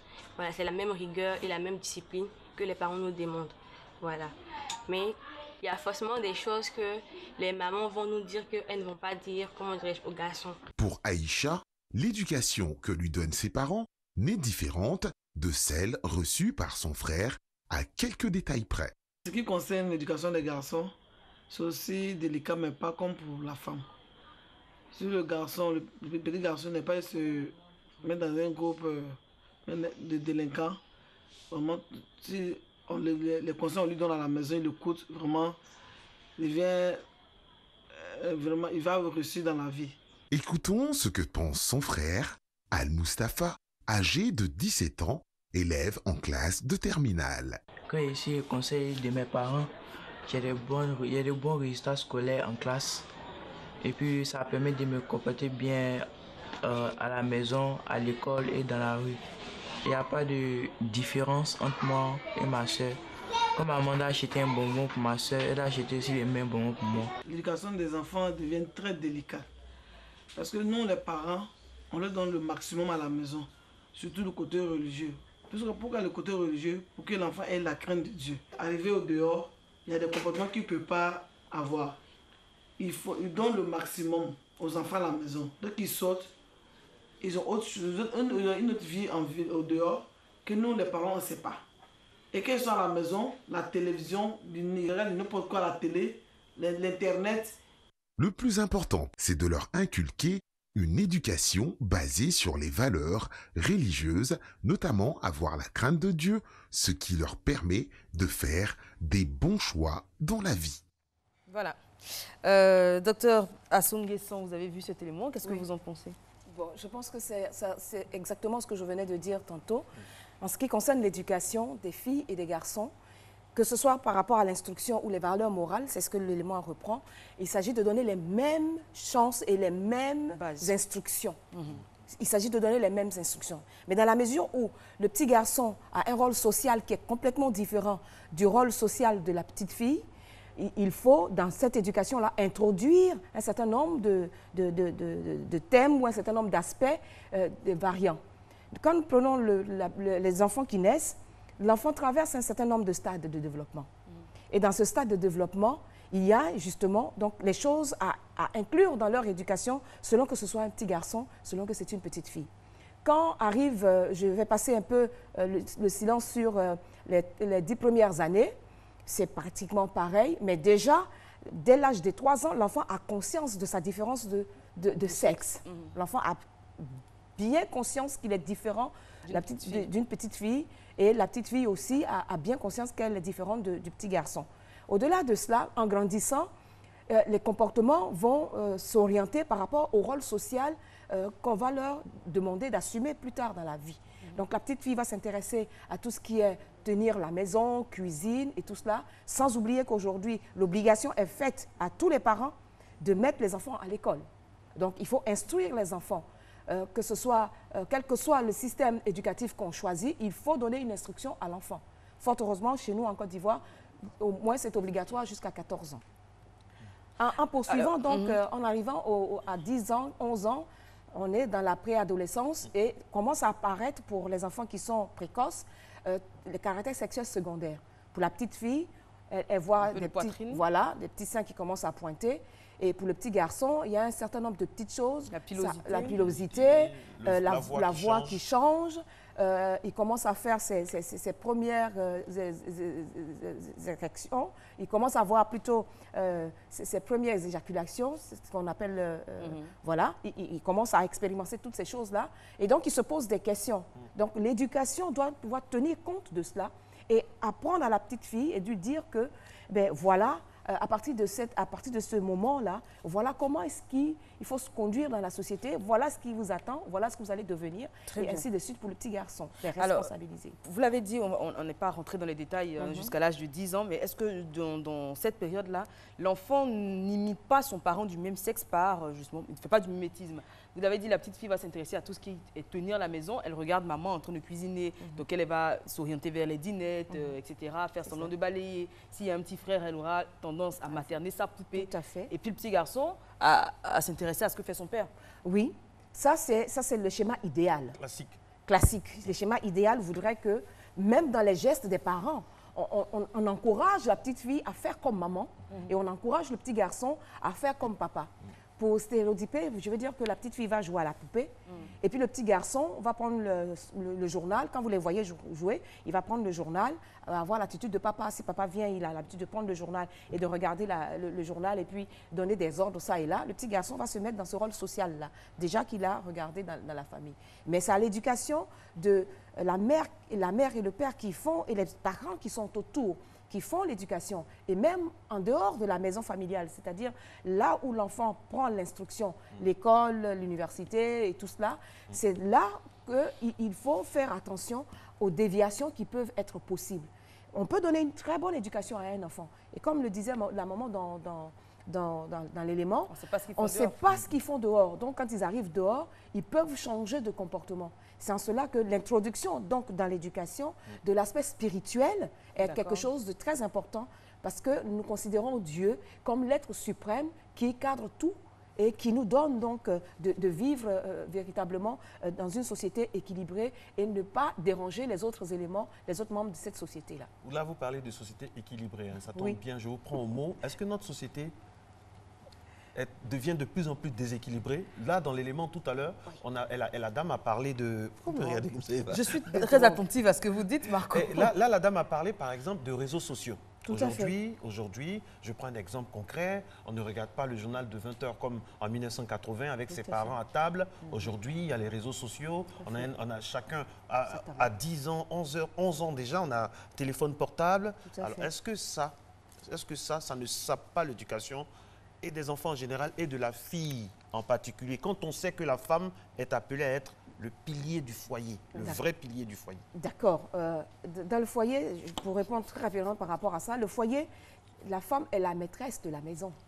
Mais le chef de la maison, c'est l'homme. Donc, c'est ensemble. Quand on parle de foyer, c'est de la responsabilité engagée de deux personnes qui ont décidé de se mettre ensemble. Mais cela dit, pour revenir donc à toutes ces choses possibles aujourd'hui, parce que les enfants ont accès à un certain nombre d'informations que les parents ne contrôlent pas toujours, il faut être des parents très vigilants et très avertis de ce qui se passe. Parce que si vous achetez un téléphone portable, dernier cri à votre enfant, ça veut dire que vous-même, vous en avez la maîtrise et que vous savez quels sont les contours, jusqu'où il peut aller avec ce téléphone portable. Vous ne mettrez pas un instrument que vous ne maîtrisez pas dans les mains de votre enfant parce que demain, dehors, vous ne savez pas quelle utilisation il va en faire. C'est pourquoi il est très important de savoir, même dans les jouets, même dans l'orientation qu'on fait de nos enfants par rapport à leurs amitiés, par rapport le langage qu'ils utilisent dehors ou même à la maison déjà, même la façon donc de se tenir à table et tout ça concourt et participe à la bonne éducation que nous devons donner à nos enfants. Très bien, vous l'avez dit dans l'enfance, hein, on revient sur le thème, doit-on éduquer les filles comme les garçons? Vous l'avez dit dans l'enfance, en général, il n'y a pas trop de différence entre les deux. À partir de l'adolescence, ça commence à changer. Et j'ai remarqué qu'ici, dans nos cultures africaines, il y a un peu plus de laxisme envers les petits garçons. Je veux dire, les petits garçons, on les laisse sortir peut-être un peu plus tard, on les laisse avoir plus d'amis, on les laisse traîner dehors. La jeune fille, à une certaine heure, c'est impératif qu'il faut qu'elle soit à la maison et je le comprends tout à fait. Même le petit garçon, quand il y a des petites filles qui commencent à lui rendre visite en adolescence, on en rigole. On dit, ah oui, ce sera un tombeur, etc., etc. Mais la petite fille, tout de suite, oui, mais les garçons ne sont pas bien, il ne faut pas les fréquenter. Et la petite qui a toujours des petits garçons qui viennent lui rendre visite, déjà, ce n'est pas admis, on n'en veut pas. Oui. Bon, malheureusement, c'est ce qui se passe aujourd'hui. Mais j'ai bonne souvenance que avant, du temps de nos parents et de nos grands-parents, l'éducation était tout aussi stricte pour les petits garçons que pour les petites filles. Parce que les cérémonies, les séances initiatiques dans les bois sacrés et tous ces processus-là, participer à l'éducation et à rendre cet enfant-là un parfait homme responsable pour sa famille demain et pour la société dans la vie de tous les jours. Et donc, malheureusement, je dis bien malheureusement, nous voulons imiter un certain nombre de choses, nous sautons beaucoup d'étapes et nous laissons véritablement l'éducation de nos petits garçons pratiquement dans le lacisme, comme vous le dites, on le laisse sortir un peu plus, alors qu'à la vérité, c'est là qu'il faut déjà l'éduquer à sa responsabilité de père qui sera demain. Voilà, à sa responsabilité de père et d'époux qui sera demain. Voilà. Moi, j'ai une question oui. avant d'aller dans les solutions et les conseils aux familles. Moi, je veux savoir, il y a trop de clichés. Et il y a un cliché qui me revient là à l'esprit. Les filles n'ont pas droit aux poupées, les enfants, les garçons n'ont pas droit aux poupées. Un garçon ne pleure pas. J'ai l'impression que dans l'éducation, surtout à l'africaine, ça n'engage que moi, oui. On enlève toute sensibilité à l'homme. Il ne doit pas pleurer. On l'endurcit. Il ne doit pas pleurer. Il ne doit pas avoir des cadeaux où il y a des couleurs qu'il ne doit pas porter. Bon, ça, je pense que c'est vraiment stéréotypé. Toute personne a le droit de pleurer, d'exprimer son émotion. Donc, seulement, les codes de la société disent, si tu es un petit garçon ou si tu es un jeune homme, tu ne peux pas t'exposer à pleurer comme une fille, comme on dit entre guillemets. Mais les pleurs du petit garçon, les pleurs du jeune homme restent secrets ou à l'abri du grand public. Et vous pensez à qui pleurer, à personne. Voilà, il faut pleurer parce que c'est une émotion qu'on exprime. Un garçon peut pleurer. Un garçon, je le dis et je le répète. Que ce soit au sport, bien dans toutes les activités. Vous pensez à qui? Oui, un garçon en général. peut et a le droit d'exprimer ses émotions qui sont, entre autres, les pleurs. Voilà. Mais il n'y a pas que les pleurs, hein, justement. Marco parlait des pleurs. Il y a également même la joie. En général, on dit un garçon ne montre pas trop ce qu'il ressent. Donc, quand un garçon est, on ne demande pas de sauter, de crier. On demande aux hommes d'être dans la retenue, de ne pas trop exprimer ses sentiments, que ce soit positif ou négatif. Toute chose est dans une mesure et dans un code. C'est encadré, toutes ces choses-là. C'est bien encadré. Il ne faut pas rester là, un petit garçon, le loisir de se rouler juste pour dire qu'il n'est pas content. Non. En tant que chef de famille, si tu commences à te comporter comme ça, la fermeté, tu la prends où? À quel moment? C'est ça, ce sont des comportements qu'on doit apprendre aux enfants à avoir pour le rôle social de demain, qui est que le petit garçon est le chef de famille. Donc, en tant que chef de famille, il doit avoir les épaules suffisamment solides. Là, on rentre maintenant dans les conseils aux parents. Voilà. Donc, il doit avoir les épaules suffisamment solides pour pouvoir tenir sa maison, déjà tenir sa vie en tant que responsable dans la société à construire. Et quand il crée un foyer, une famille, être suffisamment responsable pour tenir son rôle social. D'accord. Il ne va pas rester là pour un oui ou pour un non, se mettre à pleurer. Quoique, il faut pleurer. Et pour la jeune fille, avoir la bonne éducation, de savoir tenir sa maison, parce que son rôle social lui demande de bien savoir tenir sa maison et de bien savoir faire un certain nombre de choses par rapport à son mari, si elle est épouse, et de savoir faire un certain nombre de choses par rapport à la société. Nous disons que oui, l'éducation commune pour l'instruction, l'école, c'est pareil. Nous disons oui aussi pour toutes les valeurs morales et tout ce qui est formation spirituelle. Oui, pour les deux. Mais au niveau des valeurs, donc le rôle spécifique dans la société. Spécifique social, ils sont sociaux différents. Donc, socialement, ils ont donc des plus et des moins chez l'un ou l'autre. Mais aujourd'hui, nous revenons à ce que tout est égal. Exactement, avec certaines quand je prends idées comme la l'exemple, théorie par des exemple, gens, par exemple. d'un petit garçon qui est éduqué à l'africaine, donc il ne met pas le pied à la cuisine et tout ça, il a le bac, il a tellement bien travaillé que le président de la République l'a sélectionné, lui accorde une bourse. En Europe. Il se retrouve sur d'autres cieux, à 6000 km au moins de ses parents, de la nounou, du confort familial. Qu'est-ce que fait-il? Il faut qu'il sache au moins se faire cuire un œuf, se faire cuire du riz. Ils apprennent Donc, il faut aujourd'hui que l'éducation de l'enfant soit recadrée avec un certain nombre de choses pour l'autonomisation de cet enfant-là. Donc, il s'agit d'autonomiser les enfants que ce soit la fille ou le petit garçon. Donc nous disons oui, parce que j'aime bien la conclusion de l'élément qui dit, quand on éduque une fille et qu'elle est bien éduquée, c'est toute une nation qu'on éduque. Parce qu'elle est appelée à devenir donc une future femme. La petite fille, c'est une future femme, c'est une future épouse, une future mère, éducatrice d'une nation. Donc faisons très attention à ce que nous faisons. Très bien. Merci beaucoup, Madame Docteur Bernadette Assonguesson. On rappelle que vous êtes psychologue et aujourd'hui, on parlait de l'éducation des filles et des garçons. Est-ce qu'il faut les éduquer de la même façon? Et je suis une grand-mère. Ah, on ne dirait pas, vous êtes superbe. Hein? Alors, vous êtes superbe. Alors, merci beaucoup encore une fois. Merci à vous, très chers téléspectateurs. On avance allègrement vers la fin de cette émission. Est-ce qu'on a encore un point route où on se dit au revoir maintenant? On a un point route, Christelle Akoussa. On est censé démarrer par les 2 plateaux. Voilà. Donc, première image de nos 2 plateaux au boulevard Latry. Alors, RAS, comme vous le constatez. Deuxième image, nous allons aller normalement du côté de la cité Nzassa, hein, c'est Trècheville. Est-ce qu'on a des images de Trècheville? Non, ça c'est le boulevard Lagunaire, c'est pas grave. Boulevard Lagunaire au plateau, au pied des immeubles donc au plateau. La circulation est assez sereine. Tout va bien pour le moment, Eva. Exactement, on se dirige à présent vers Trècheville, Abidjan Sud avec Trècheville, qui se réveille gentiment. On l'a vu les images il y a quelques instants. Et là, voilà, tout simplement, le boulevard est quasiment vide. Donc, vous pouvez l'emprunter allègrement.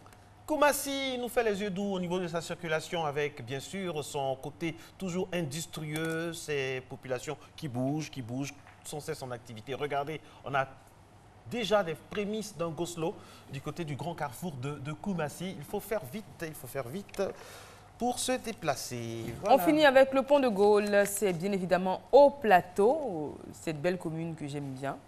Finalement, vous avez toutes les communes. Bah oui, franchement, moi je suis amoureuse de ma Côte d'Ivoire. Hein, donc voilà. Voilà, ça avance dans les 2 sens tranquillement. Et puis je vous promets que bientôt on aura le pont de la circulation à Béoumi. Il y a beaucoup de vélos, il y a beaucoup de motos, il y a beaucoup de voitures, il y a de tout à avec le métro, tout ça à Béoumi. Le tramway et tout. Voilà, on aura c'est ici qu'on s'arrête sur ces images de cette belle tenue orange d'Eva. Voilà qu'on s'arrête pour aujourd'hui. On a été très heureux d'être en votre compagnie. On se retrouve demain, toujours avec le même plaisir. N'oubliez pas les principaux déterminants, les principales palpitations sur la chaîne. On aura tout de suite après donc, des informations socio-culturelles qui vont rythmer le week-end ou les semaines à venir. On aura également C'est midi avec Caroline et sa Caro Gang, sans oublier le point névralgique habituel, bien sûr, au niveau de la CAN, parce que la CAN continue. C'est pas parce que les éléphants sont éliminés qu'on ne va pas suivre. Il faut toujours rester avec nous sur RTI 1 et pour toutes les déclinaisons, info, distraction, une chaîne généraliste à votre disposition. Merci, merci et ne l'oubliez jamais, à chaque jour suffit son épreuve. Bonne journée à toutes et à tous.